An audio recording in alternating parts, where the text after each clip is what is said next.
Hello student, the destiny classes में आप सभी का स्वागत है। ये वीडियो मैपिंग सीरीज का पार्ट 4 है। इस वीडियो के अंतर्गत हम इतिहास से मानचित्र संबंधी जो प्रश्न पूछे जाते हैं उनकी चर्चा करेंगे। अभी तक परीक्षाओं में किस प्रकार के प्रश्न पूछे गए हैं और किस तरह के प्रश्न आने की संभावना है उसको भी हम देखेंगे। आप अपने सिलेबस को देखेंगे तो वैसे इतिहास में 5 चैप्टर हैं, लेकिन जो दूसरा चैप्टर है जिसका नाम है भारत में राष्ट्रवाद, उसी से मानचित्र संबंधी प्रश्न पूछे जाते हैं। उसमें भी जो महत्वपूर्ण स्थान है या महत्वपूर्ण घटनाएं हैं, अगर हम बात करें भारत में राष्ट्रवाद को जगाने में अहम योगदान कांग्रेस पार्टी का रहा था। तो कांग्रेस पार्टी अपने विचारों को लोगों तक पहुंचाने के लिए साल के अंत में एक अधिवेशन आयोजित करती थी। हालांकि कांग्रेस की स्थापना 1885 में हो चुकी थी। 1885 से लेकर के 1947 तक कई अधिवेशन हुए, लेकिन हम इसमें महत्वपूर्ण अधिवेशन को ही देखते हैं, क्योंकि अभी तक जो प्रश्न पूछे गए हैं वो कुछ ही अधिवेशन हैं जो बार बार पूछे जाते हैं, और उन्हीं को हम यहाँ पर प्रैक्टिस करेंगे और देखेंगे कि किस तरह से उन्हें मानचित्र पर दर्शाना है।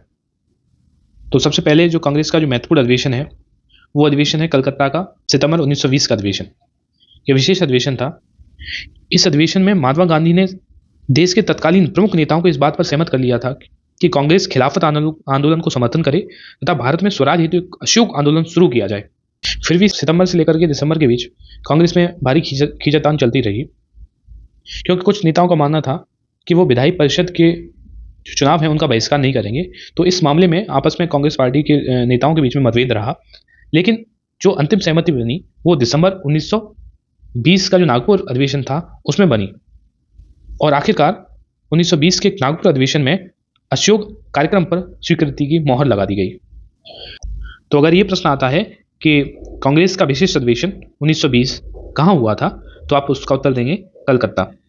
ये जो लोकेशन है आप देखेंगे, ये वाली जो लोकेशन है वो कलकत्ता की है, यानी सितंबर 1920 का जो अधिवेशन हुआ था वो कोलकाता यानी कलकत्ता में हुआ था। लोकेशन आप देख सकते हैं, ये पश्चिम बंगाल है, ये पश्चिम बंगाल है, और इस पश्चिम बंगाल में इस स्थान पर आपको कलकत्ता दिखेगा।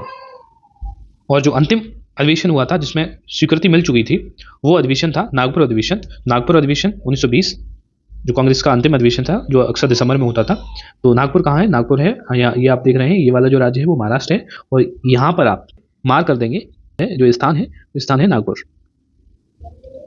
अगला जो महत्वपूर्ण अधिवेशन जो कांग्रेस का है वो है मद्रास का 1927 का अधिवेशन। ये अधिवेशन क्यों महत्वपूर्ण है? क्योंकि इस अधिवेशन में भारतीय राष्ट्रीय कांग्रेस ने हर स्तर पर और हर रूप में साइमन कमीशन का बहिष्कार करने का निर्णय लिया था। और साइमन कमीशन का विरोध इसलिए हो रहा था क्योंकि साइमन कमीशन भारत की परिस्थितियों को जानने के लिए आया था, और इस साइमन कमीशन में एक भी भारतीय नहीं था। तो आप मद्रास की लोकेशन देख सकते हैं। मद्रास पड़ता है आपका तमिलनाडु में, तो चेन्नई, अब इसका नाम चेन्नई है। आप लोकेशन मद्रास की देख सकते हैं। ये जो लोकेशन है वो है मद्रास की। इसके बाद कांग्रेस का 1929 का अधिवेशन लाहौर में हुआ था, और इस अधिवेशन की अध्यक्षता जवाहरलाल नेहरू ने की थी। इस अधिवेशन में ही कांग्रेस ने पूर्ण स्वराज की मांग रखी थी, और तय किया गया था कि 26 जनवरी 1930 को स्वतंत्रता दिवस के रूप में मनाया जाएगा, और उस दिन लोग पूर्ण स्वराज के लिए संघर्ष की शपथ लेंगे। तो आप यहाँ लाहौर की लोकेशन देख सकते हैं। ये यहाँ क्योंकि लाहौर पाकिस्तान में है इसलिए ये भारत की बाउंड्री से बाहर है। तो ये जो लोकेशन आपको दिख रही है यहाँ पर, ये लोकेशन लाहौर की है। अब आगे देखते हैं कुछ महत्वपूर्ण घटनाओं के स्थान एवं गांधी जी द्वारा किए गए आंदोलनों के स्थान। 13 अप्रैल 1919 को जलियांवाला बाग हत्याकांड हुआ था, और वो हुआ था अमृतसर में। तो अमृतसर की आप लोकेशन देखेंगे तो ये आपको पंजाब राज्य दिखेगा, और पंजाब में यहाँ बिल्कुल कॉर्नर पे देखेंगे तो यहाँ पर जो लोकेशन है वो है अमृतसर की। तो ये आप याद रखेंगे, अमृतसर यहाँ पर है, और इसके पास में इधर जो पाकिस्तान की सीमा में है ये यहाँ पर लाहौर है, याद रखेंगे। यहाँ एक और महत्वपूर्ण लोकेशन है जिसका नाम है चौरी चौरा। चौरी चौरा कहाँ पड़ता है? तो उत्तर प्रदेश का एक जिला है जिसका नाम है गोरखपुर। गोरखपुर में चौरी चौरा पड़ता है। अब ये चौरी चौरा जो स्थान है वो क्यों ज़्यादा महत्वपूर्ण है, इसके पीछे कारण यह है कि आपको पता है कि जनवरी 1921 में अशोक आंदोलन गांधी जी ने प्रारंभ किया था। गांधी जी ने यह अशोक आंदोलन यह कहकर प्रारंभ किया था कि अगर हम विदेशी वस्तुओं का बहिष्कार करेंगे, विदेशी संस्थानों का बहिष्कार करेंगे, तो हमें स्वराज की प्राप्ति 1 वर्ष के अंदर हो जाएगी। बात आंदोलन चल ही रहा था। 1922 में एक घटना होती है, वो घटना होती है चौरी चौरा में। घटना ये होती है कि भीड़ जुलूस निकाल रही थी। ऐसे में पुलिस और भीड़ के बीच में झड़प हो जाती है, और भीड़ पुलिस थाने में आग लगा देती है। इस घटना में लगभग 21 या 22 जो पुलिसकर्मी थे वो जिंदा जला दिए गए थे, और इस घटना से गांधी जी बहुत आहत हुए और इसी वजह से गांधी जी ने अशोक आंदोलन को वापस ले लिया था। अब हम बात करते हैं कि जब 1915 में गांधी जी दक्षिण अफ्रीका से भारत में आते हैं तो उन्होंने कौन कौन से आंदोलन प्रारंभ किए थे, उन स्थानों की लोकेशन भरने के लिए अक्सर परीक्षा में प्रश्न पूछे जाते हैं। तो सबसे पहला जो गांधी जी ने सत्याग्रह आंदोलन प्रारंभ किया था सन 1917 में, उसका नाम था चंपारण सत्याग्रह। अब जो चंपारण जगह है वो कहाँ पर है, वो है बिहार में। ये आंदोलन क्यों किया गया था, इसके पीछे कारण था कि जो चंपारण के किसान थे उनसे अंग्रेज जबरदस्ती नील की खेती उनके 3/20 भाग में करवाते थे, जिससे कि उनकी खेती भी बर्बाद हो रही थी, इसके अलावा उन्हें अच्छे दाम भी नहीं मिल पा रहे थे। इसलिए गांधी जी ने इन किसानों के सहयोग के लिए चंपारण में सत्याग्रह प्रारंभ किया था। इसके बाद गांधी जी ने 2 और आंदोलन किए। दोनों आंदोलन गुजरात में किए थे। ये दोनों आंदोलन 1918 में किए थे गांधी जी ने। एक था खेड़ा सत्याग्रह और दूसरा था अहमदाबाद मिल मजदूर वाला।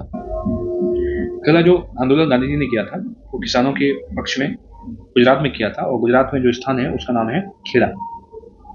यहाँ लोकेशन आप खेड़ा की देख सकते हैं। इसके बाद जो आंदोलन गांधी जी ने किया था वो अहमदाबाद में मिल मजदूरों के सहयोग के लिए किया था, वो भी 1918 में किया गया था। तो अहमदाबाद की आप लोकेशन गुजरात में देख सकते हैं। यहाँ है अहमदाबाद, इसके नीचे आप देखेंगे तो यहाँ मिलेगा आपको खेड़ा। उसके बाद गुजरात में 3 लोकेशन बहुत ज़्यादा महत्वपूर्ण है। एक तो अहमदाबाद, दूसरी है खेड़ा और तीसरी है दांडी। दांडी को आपको पता है कि गांधी जी ने जो सबने आंदोलन प्रारंभ किया था वो दांडी मार्च से प्रारंभ किया था। दांडी मार्च जब उन्होंने प्रारंभ किया और वो दांडी पहुंचे, दांडी में उन्होंने नमक बनाया था और वहीं से उन्होंने सबने अवज्ञा आंदोलन की शुरुआत कर दी थी। तो दांडी भी बहुत महत्वपूर्ण हो जाता है। तो आप दांडी की लोकेशन देखेंगे, ये भी गुजरात में है, ये लोकेशन है।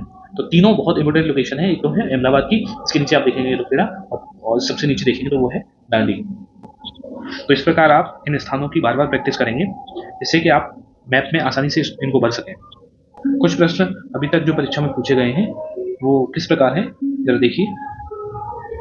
यहाँ आप देखेंगे तो प्रश्न पहला है वह स्थान जहाँ सितंबर 1920 में कांग्रेस का अधिवेशन हुआ था। तो मैंने आपको बताया था सितंबर 1920 का अधिवेशन हुआ था, वो कहाँ हुआ था, कलकत्ता में हुआ था। तो आप कलकत्ता की लोकेशन आप देखेंगे तो कलकत्ता कहाँ पर है, ये दिख रहा है आपको, ये कलकत्ता है। उसके बाद आप देखेंगे वह स्थान जहाँ 1927 में कांग्रेस का अधिवेशन हुआ, तो कहाँ हुआ था, मद्रास में। मद्रास की आप लोकेशन देखेंगे, ये है मद्रास की लोकेशन। उसके बाद तीसरा प्रश्न है वह स्थान जहाँ 1929 में कांग्रेस का अधिवेशन हुआ था। तो कांग्रेस का अधिवेशन जो 1929 में हुआ था, तो इसमें जवाहरलाल नेहरू ने पूर्ण स्वराज की मांग रखी थी, तो वो कहाँ हुआ था, लाहौर में हुआ था। तो लाहौर की लोकेशन आप देख रहे हैं, ये है लाहौर की लोकेशन। उसके बाद चौथा प्रश्न है वह स्थान जहाँ दिसंबर 1920 में कांग्रेस का अधिवेशन हुआ था। यही अधिवेशन था जिसमें अंतिम मोहर लगी थी अशोक आंदोलन के लिए। तो ये अधिवेशन हुआ था नागपुर, और नागपुर देखेंगे लोकेशन नागपुर की, ये महाराष्ट्र में पड़ेगी, ये है लोकेशन नागपुर की। उसके बाद वह स्थान जहाँ पूर्ण स्वराज की मांग का प्रस्ताव पारित हुआ। तो देखो प्रश्न वही है ना, मतलब उसका आंसर तो सेम ही आएगा, जैसे वह स्थान जहाँ पूर्ण स्वराज की मांग का प्रस्ताव पारित हुआ, या फिर वह स्थान जहाँ 1929 में कांग्रेस का अधिवेशन हुआ, दोनों का आंसर सेम है, लाहौर। लाहौर की लोकेशन मैंने आपको बता दी है। वह स्थान जलियांवाला बाग हत्याकांड हुआ था। तो जलियांवाला बाग हत्याकांड कब हुआ था, 1919 में हुआ था, और किस स्थान पर हुआ था, तो वो स्थान था अमृतसर। तो अमृतसर की आप लोकेशन देखेंगे, लाहौर के बिल्कुल नजदीक में है, पंजाब के बिल्कुल बॉर्डर पे है, पश्चिम बॉर्डर पे, तो यहाँ याद रखेंगे। इसके अलावा और देखो किस प्रकार के प्रश्न पूछे जाते हैं, जैसे वह स्थान जहाँ सूती मिल श्रमिकों का सत्याग्रह आंदोलन हुआ था। ये खैर गलत है, इसका आंसर गलत है, खेड़ा नहीं है, यहाँ अहमदाबाद होगा। यहाँ देखते हैं वह स्थान जहाँ महात्मा गांधी ने नमक कानून तोड़ा था। तो कहाँ कानून तोड़ा था, दांडी में तोड़ा। दांडी कहाँ पर है, गुजरात में। तो गुजरात में आपको लोकेशन मैंने बता दी थी, ये है दांडी। देखिए प्रश्न तो वही है, लेकिन उनको थोड़ा सा घुमा करके पूछ लिया जाता है परीक्षा में। तो अगर आपका कॉन्सेप्ट क्लियर होगा, आपको लोकेशन उनकी क्लियर होगी, तो आप उनको आसानी से मैप में दर्शा सकते हैं। आप इस मानचित्र की 3-4 बार प्रैक्टिस करेंगे, स्थानों को भरने का प्रयास करेंगे, तो ये आपको क्लियर हो जाएगा और आपके 5 नंबर पक्के हो जाएंगे इसमें। मुझे लगता है कि आप बेहतर तरीके से समझ पाए होंगे। तो अगर ये आपको वीडियो पसंद आई हो तो इस वीडियो को लाइक करें, चैनल को सब्सक्राइब करें। Thank you so much.